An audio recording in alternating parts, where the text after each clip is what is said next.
Waalaikumsalam warahmatullahi wabarakatuh. Alhamdulillah. Alhamdulillah nahmaduhu wa nasta'inuhu wa nastaghfiruh wa na'udzu billahi min shururi anfusina wa min sayyiati a'malina man yahdihillahu fala mudilla lahu wa man yudlil fala hadiya lahu asyhadu an la ilaha illallah wahdahu la syarika lahu asyhadu anna Muhammadan abduhu wa rasuluhu amma ba'd. Alhamdulillah, segala puji milik Allah Tuhan semesta alam yang pada kesempatan hari ini kita bertemu di tempat ini bersama-sama menyambung silaturahmi. Dan semoga Allah Ta'ala memberkahi umur kita hari ini.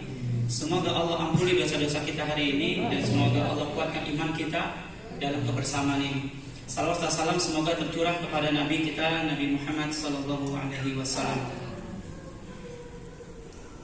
Bismillah, perkenalkan, nama saya adalah Rianto.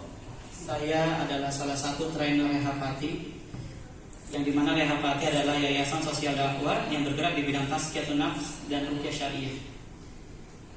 Alhamdulillah, saya sering datang ke rumah Bu Silvi untuk mengenalkan metode pengobatan melalui Al-Quran, yang hari ini banyak sekali umat muslim khususnya yang meninggalkan pengobatan ini.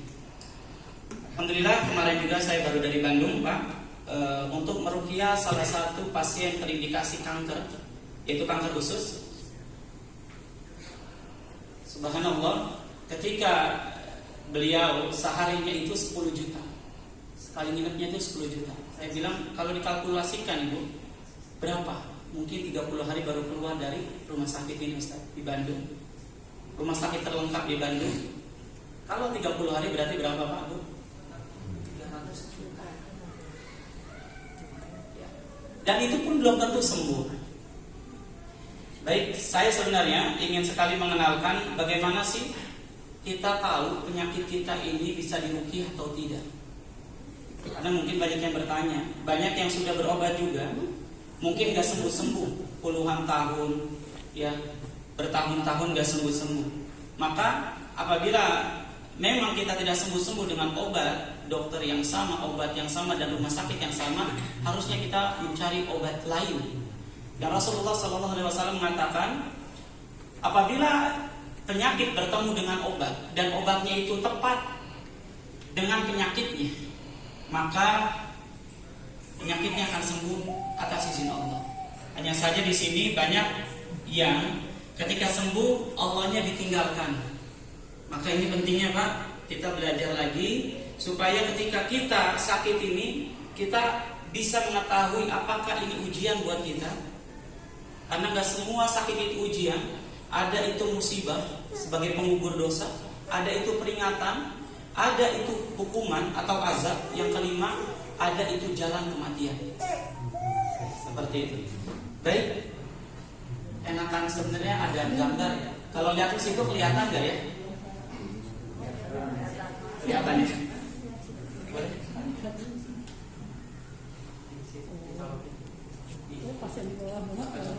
Ada ini ya, ada ini. Jadi nanti kita akan tahu Ibu, penyakit itu bentuknya bukan cuma jasad, tapi nanti ada penyakit-penyakit yang tidak bisa disembuhkan dengan obat. Baik, kita mulai. Bismillah.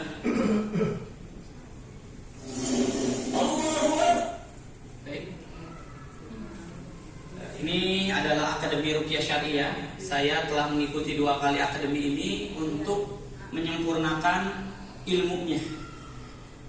Baik, di sini adalah chapter yang pertama. Saya akan sampai chapter yang pertama saja. Mungkin waktunya juga tidak cukup kalau untuk sampai 8 chapter. Chapter yang pertama adalah pendakian langit. Di dalam chapter pertama ini kita akan membahas tentang hikmah sakit, sifat dan dakwah, psikosomatik, obat langit, alur, strategi, dan hijrah. Baik, lihat di sini Ibu Bapak, pendakian menuju kesembuhan bagi seorang mukmin. Harusnya ketika seorang mukmin terkena musibah berupa sakit, harusnya dia mencapai puncaknya. Dia harus mendaki ke puncaknya. Bukan cuma sekedar datang ke rumah sakit, bukan cuma sekedar menunggu obat, tapi dia harus tahu bagaimana cara menggapai kesembuhan. Banyak yang hari ini umat muslim hanya mencari obat, bukan untuk mengobati. Kalau untuk mengobati siapapun bisa. Maka nanti saya ajarkan untuk bikin air ruqyah supaya ibu di rumah anak sakit, suami marah-marah atau sebaliknya istri yang marah-marah, boleh diruqyah Pak. Ya, seperti itu. Kita di sini akan melihat slide yang pertama adalah sakit adalah ujian. Kalau sakit ini adalah sebuah musibah, berarti musibah ini adalah untuk menggugurkan dosa-dosa yang kita lakukan. Maka obatnya adalah istighfar. Makanya banyak orang sakit itu beristighfar. Astagfirullah. Sakit lagi beristighfar lagi. Sakit lagi beristighfar lagi. Sakit lagi beristighfar lagi. Maka kalau misal sakit beristighfar terus begitu tidak sembuh-sembuh, maka yang dibutuhkan taubat nasuha. Apa itu taubat nasuha?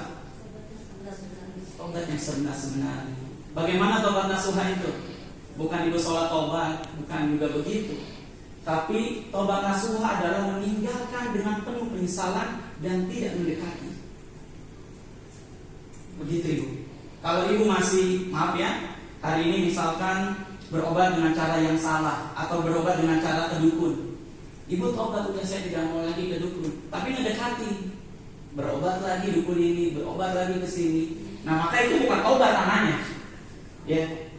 Taubat nasuha adalah meninggalkan seluruh dosa itu dengan kemampuannya, dengan keimanannya, dengan tenaganya. Sedikit pun dia tidak balik lagi. Kemarin saya meruqyah anak autis. Dan kemarin juga saya meruqyah di rumah Bu Silvi anak-anak autis. Kalau kita hanya mencari atau mengobati anak autis ini, maka anak autis ini tidak bisa diobati. Tidak ada pun satu pengobatan untuk anak autis untuk menjadi normal. Boleh ibu cek.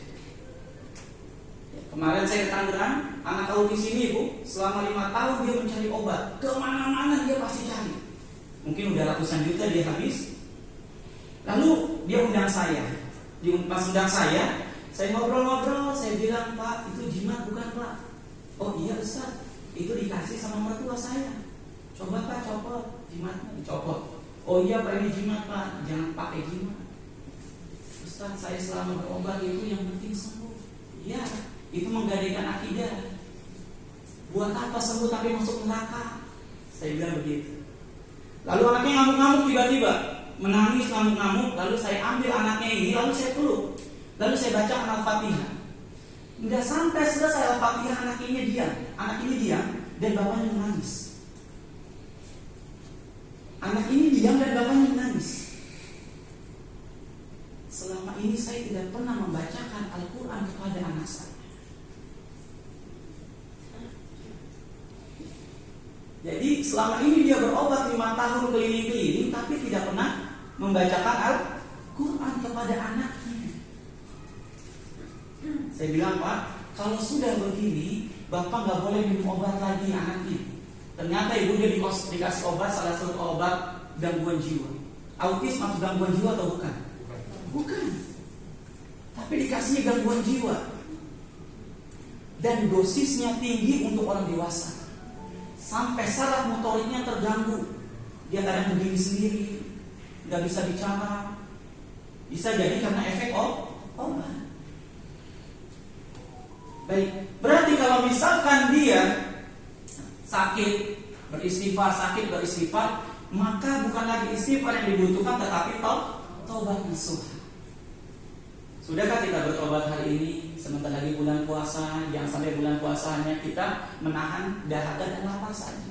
Sudah tahukah syarat-syarat diterimanya puasa? Ini harus belajar juga dulu.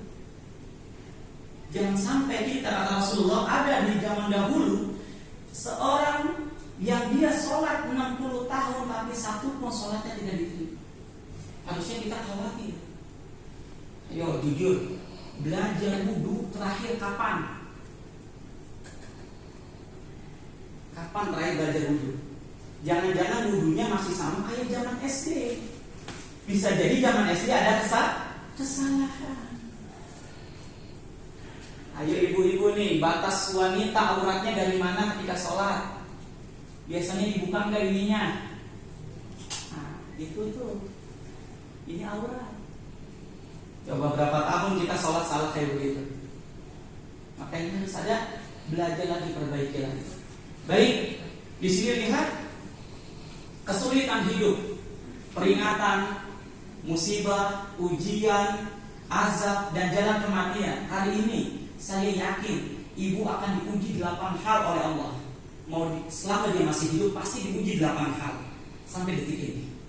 Allah katakan, "Qul in kana aba'ukum wa abna'ukum wa ikhwanukum wa azwajukum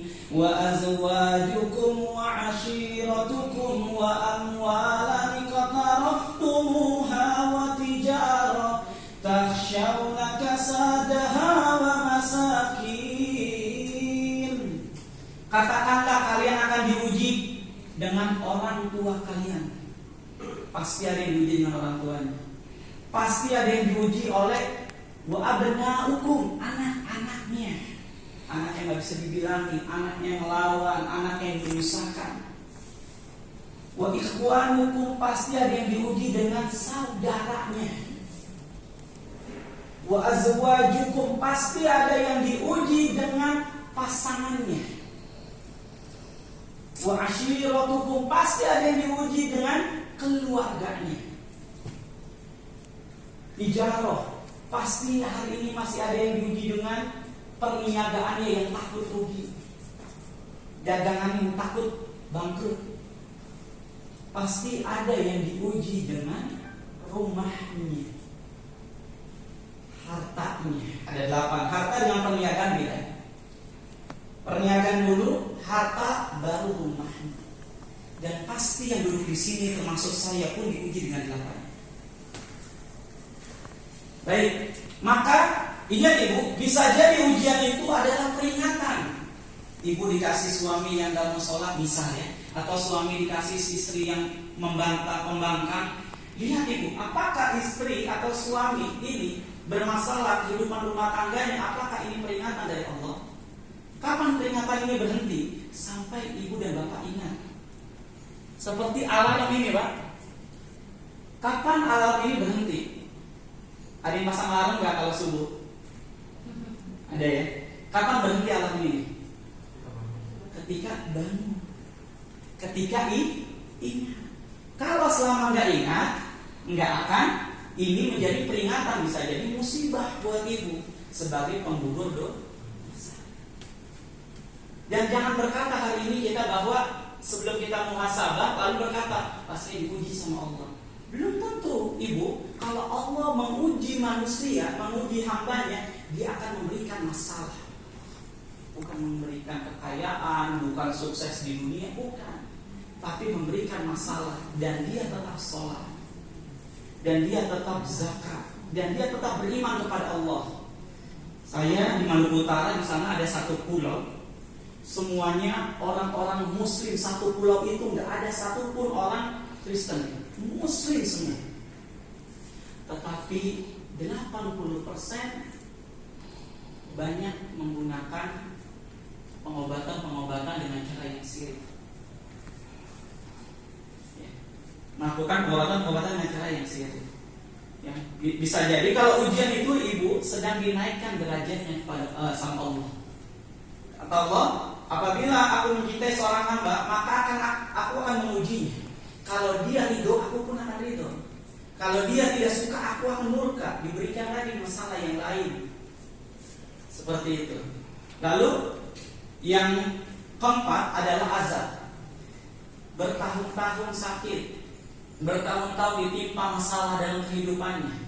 Kagak sholat, diingetin sama Allah nggak kembali, dikuburkan sama Allah, dosanya juga nggak kembali. Maka ingat ibu, itu bukan ujian, tapi azab. Ibu, azab itu ada 2. Ada azab berupa kepedihan, ada azab berupa kenikmatan. Azab berupa kepedihan adalah yang kita tahu. Ya, kepedihan membuat kita bergetar dadanya, membuat kita tidak bisa tidur. Tapi ada azab yang berupa kenikmatan. Apa itu? Istri drugs. Enggak, dia kaya tapi enggak sholat. Ya. Dia kaya tapi enggak tutup aurat. Dia kaya, rajin sedekah tapi enggak sholat. Ibu jangan berpikir orang kaya itu yang penting sedekah. Jangan. Sholat lebih utama daripada sedekah. Ya seperti itu. Yang terakhir adalah jalan kematian. Banyak hamba-hamba Allah hari ini yang dengan wasilah sakitnya menuju kematian. Maka ibu hari ini syarat mati tidak harus tua,